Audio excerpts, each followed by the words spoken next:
নমস্কাৰ আজি মই উপস্থিত আছোঁ অসমৰ জনপ্ৰিয় অভিনেত্ৰী বৰষাৰাণী বিষয়াবাৰ ঘৰত আৰু বৰষাবাৰ আহোঁতে যিখন পূজা পাতে তাতে আজি উপস্থিত আছোঁ গতিকে মই এই পূজা ভাগৰ সমগ্ৰ দৃশ্যবোৰ দেখুৱাই গৈ থাকিম লগতে বৰষাবাৰ সৈতেও কথা পাতিম সেয়েহে ভিডিঅ'টি আৰম্ভণিৰ পৰা শেষলৈকে চাই থাকক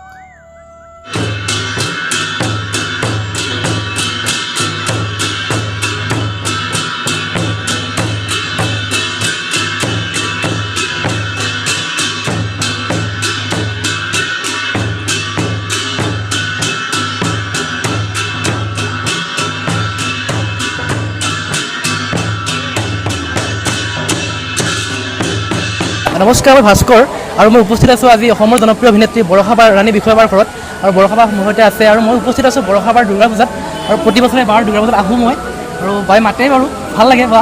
এইবাৰ কেনেকুৱা পূজাৰ আয়োজন কেনেকুৱা এইবাৰ একেই প্ৰতি বছৰে যেনেকুৱা হয় তেনেকুৱাই আয়োজন আমাৰ কোনো ইয়াতে কেতিয়াও পাৰ্থক্য নাথাকে কোনো ত্ৰুটি ৰখা নহয় যি পৰম্পৰা তেনেকেই কৰা হয় আৰু আমি দেখিছোঁ আৰু আমি শুনিছোঁ যে আপুনি মহালয়ৰ পৰা ব্ৰত পালন কৰে বা কিছুমান নিয়ম নীতিৰ মাজেৰে আপুনি চলে আপুনি কেনেকুৱা নিয়ম নীতি পালন কৰে নিয়ম নীতি মানে আমাৰ মহালয়াৰ পিছদিনাখনৰ পৰা ব্ৰত হয় মই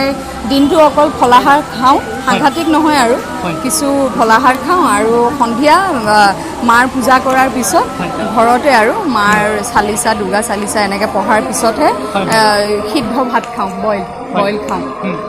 আৰু মানে আপুনি এতিয়া হালধীয়া কাপোৰ পিন্ধি আছে এই হালধীয়া কাপোৰযোৰ মানে পিন্ধা কিবা কাৰণ আছে নেকি অষ্টমীৰ দিনাখন দেখোঁ আৰু কোনোবাই হালধীয়া পিন্ধে আগতে কোনোবাই কোৱা মনত আছে সেইকাৰণে আৰু হালধীয়া পিন্ধোতে এতিয়া ঘৰত অষ্টমীৰ দিনাখন হালধীয়া পিন্ধা হয় শুনিছোঁ আৰু হালধীয়াও পিন্ধে হেনো নীলাও পিন্ধে যাৰ যিটো মন আচলতে মনটো সাত্বিক হ'ব লাগে সেইটোৱে কথা আৰু মানে বিয়াৰ পিছত এইবাৰ প্ৰথম দুৰ্গা পূজা আৰু ভিনদেউ আছিল লগত কেনেকুৱা লাগিছে অনুভৱ কেনেকুৱা আপোনাৰ ধুনীয়া অনুভৱ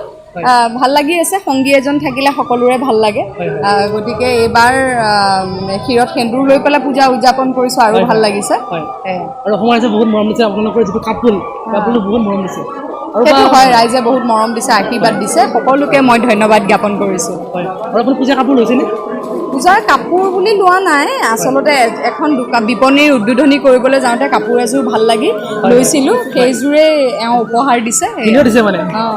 আৰু মানে পূজা ক'ত ক'ত চাব বুলি ভাবিছে পূজা চাম বুলি এতিয়ালৈকে ভবা নাই যিহেতু পটককৈ বন্ধেই হয় 10টা বজাত বন্ধ কৰিব দিছে আৰু আমাৰ তাতে ঘৰৰো আৰতি 9টামান বজালৈকে হৈয়ে থাকে গতিকে চাওঁচোন যদি পাৰোঁ আৰু অকণমান মালিগাঁও ফালে যাম মালিগাঁৱত যাব মানে আৰু মানে পূজাখন মানে কিমান বছৰ হৈছে বা 96 বছৰ 96 বছৰৰ পৰা মানে পাতি আহিছে আৰু হয় হয় আৰু মানে আপুনি আগৰ পূজা আৰু বৰ্তমানৰ পূজাৰ মাজত কি পাৰ্থক্য দেখা পায়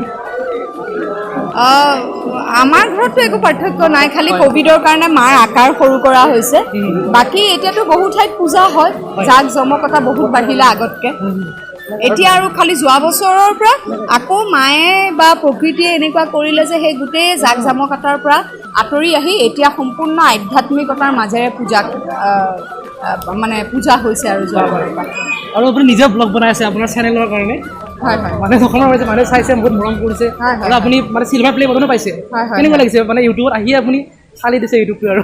ইউটিউব ফালি দিছোঁ ইউটিউব ফালি দিলে মোক দেখোন ইউটিউবৰ স্বত্বাধিকাৰে মোকে ফালি দিব মই একো ফালি দিয়া নাই ৰাইজৰ মৰম কিবা এটা পাইছে হয়তো দৰ্শকে যিটো মই বিচাৰোঁ সদায় ভিডিঅ'ৰ জৰিয়তে কিবা এটা দিবলৈ কিবা এটা যদি মই দিব নোৱাৰিলোহেঁতেন ৰাইজেও মোৰ ভিডিঅ'সমূহ নাচালেহেঁতেন গতিকে মই সমূহ ৰাইজক ধন্যবাদ জ্ঞাপন কৰিছোঁ আপোনাক মানে দুৰ্গা পূজাৰ পুনৰ পৰা শুভেচ্ছা জ্ঞাপন কৰিছোঁ শুভেচ্ছা জ্ঞাপন কৰিছোঁ এতিয়া মোৰ সাংঘাতিক ভোক লাগিছে ৰাতিপুৱাৰ পৰা একো এটা খোৱা নাই এতিয়া কি ক'ব অন্নভোগ খাম সমূহ ৰাইজক মই পুনৰবাৰ দুৰ্গা পূজাৰ শুভেচ্ছা জ্ঞাপন কৰিলোঁ আপোনালোকৰ মনোকামনা পূৰণ হওক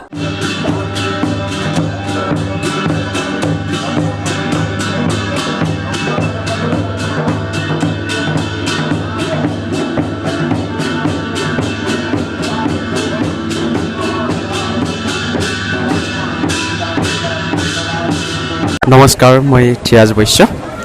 ভাস্কৰ জ্যোতি গোস্বামী ইউটিউব চেনেলৰ সমূহ পৰিয়ালবৰ্গলৈ মই জনাইছোঁ শাৰদীয় দুৰ্গা পূজাৰ বহুত বহুত শুভকামনা আজি অষ্টমীৰো সকলোকে শুভেচ্ছা জনাইছোঁ আমি আজি উপস্থিত আছোঁ বিষয়া পৰিয়ালৰ ঐতিহ্যমণ্ডিত 96 বছৰীয়া দুৰ্গা পূজাস্থলীত আৰু আমি প্ৰতি বছৰে ইয়াত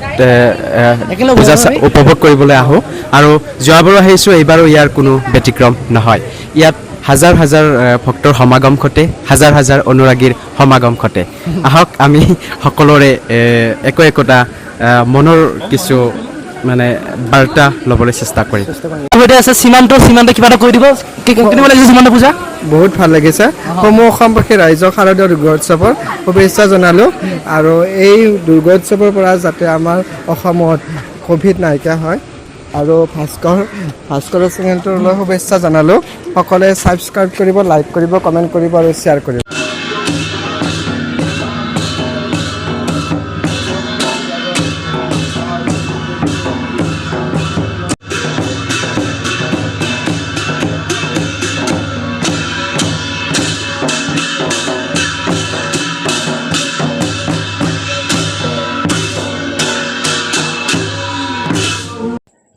ভিডিঅ'টি আছিল এইখিনিয়েই।